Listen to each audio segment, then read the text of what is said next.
story of the rescuers. You can read along with me in your book.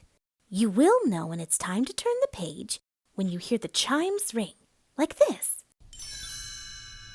Let's begin now.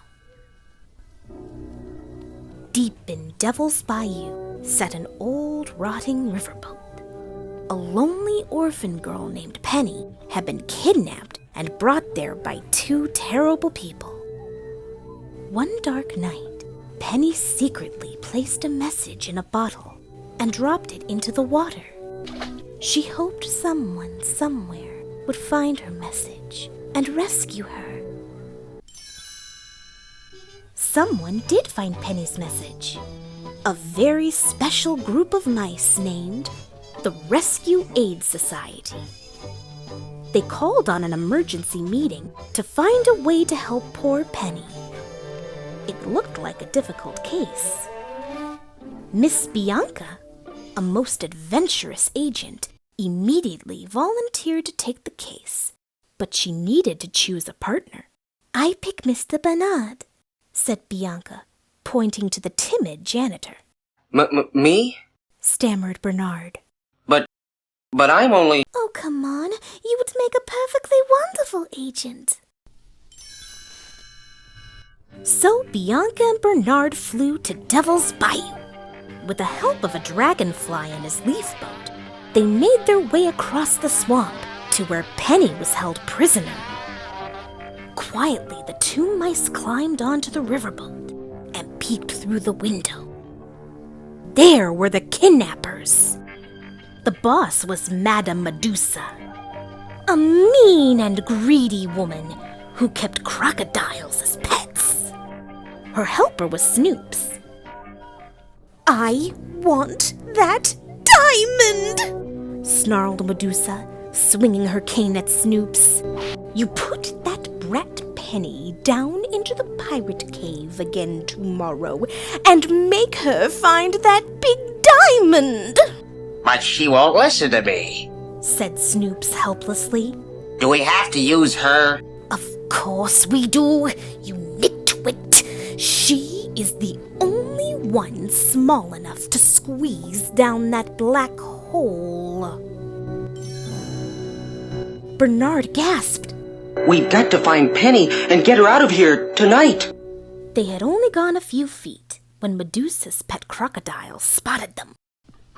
The two mice scurried this way and that, with the crocodiles snapping at their heels. They ran across the floor, under the furniture, up the curtains, and into a pipe organ. The chase was so noisy that Medusa came to see what was wrong. "Eek! Eek! Mice! Oh, get them, Snoops! Get them!" Snoops swung madly at Bianca and Bernard with the broom. Medusa grabbed a shotgun and began blasting away at the floor. Scrambling frantically, Bianca and Bernard escaped under the door unharmed. Bianca was out of breath. "Why, she tried to kill us!" It's no use, Bianca. said Bernard hopelessly. "What can two little mice do?" "But Bernard, the society is counting on us. We're Penny's only hope. Come on, let's find her room." Later that night, Medusa called Penny downstairs. "Tomorrow, you're going to find that diamond, dear." "Then will you please take me back to the orphanage so I can get adopted?" asked Penny. "Adopted? What makes you think anyone would want a homely child like you?" More than anything else, Penny wanted a mother and a father, but Medusa had broken her dreams. She returned to her bedroom in tears.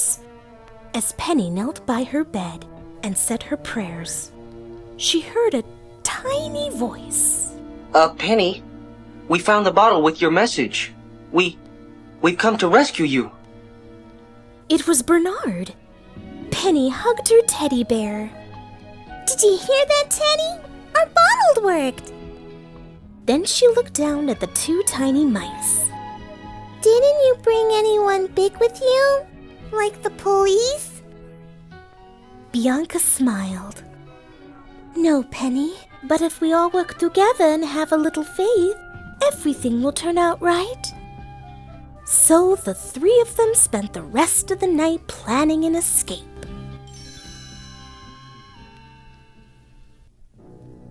Early the next morning, Medusa burst into Penny's room. Come along, Penny dear. We're going to find that diamond this morning.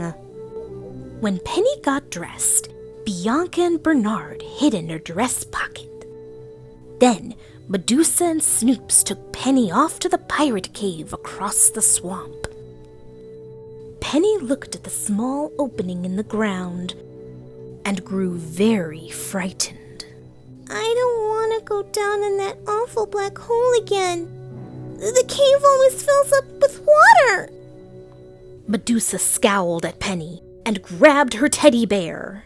You go down there and find that diamond, or you will never see your precious teddy again. Snoops put Penny into an old bucket and lowered her through a small hole in the ground.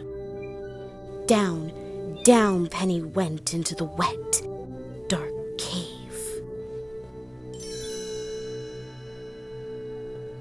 When the bucket reached bottom, Bianca looked around. Oh, what a dreadful, frightening place! Come on, girls, said Bernard nervously.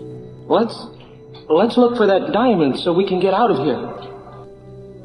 A loud clash of water came from a deep, dark hole in the cave. Penny shuddered. Oh, I'm afraid to go over there. That's where the water comes in. If I were a pirate, that's just where I'd hide a diamond, declared Bernard. He began to climb around the gaping hole. Sure enough, on the other side of the hole was a huge diamond, hidden inside a pirate's skull. But even with the help of Penny and Bianca, Bernard couldn't get the diamond out. The tide was coming in, and water began to flood the cave. The three of them worked frantically on the skull. Finally, Penny found a rusty pirate sword and prived the diamond out. They ran for the bucket, and just as the cave filled with water, they were pulled up to safety. Medusa grabbed the huge diamond from Penny and held it tightly. It's worth millions, and it's mine at last. Let me see it, whined Snoops. It's half mine.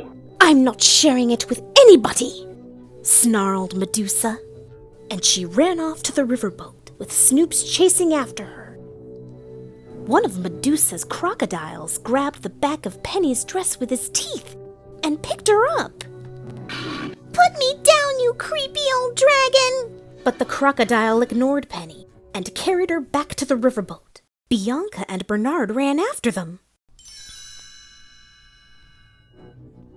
When the two mice arrived at the riverboat, they found Medusa holding Penny and Snoops at gunpoint.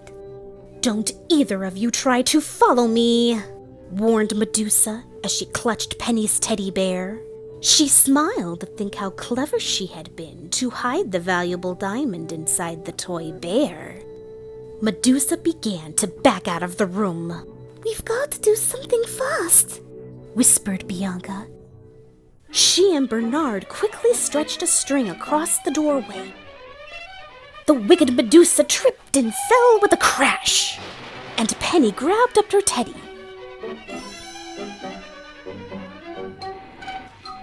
Bianca, Bernard, and Penny ran towards Medusa's waiting swampmobile and climbed aboard it. They drove away from the riverboat, leaving Medusa behind, wailing. My diamond! There goes my diamond! Penny finally got back to her orphanage safely. She gave the valuable diamond to a famous museum where it would be safe from people like Medusa and Snoops. And best of all, Penny was adopted by a nice family. At last, she had a mother and a father. Back at the Rescue Aid Society, the members gathered round Bernard and Bianca to congratulate them. Bernard, you were simply wonderful. Gee, thanks, Bianca. Bernard blushed. I guess we proved one thing. Even though you may be small, it doesn't have to keep you from doing something big. Come along. Will there be sunshine shining? Will we find a silver lining? Come along, sing a song. When today becomes tomorrow, will we find joy and sorrow? Singing a song isn't wrong. To put all our hopes together and wish for something better isn't wrong. To be loved, to face the future with another who means more than any other is to be loved.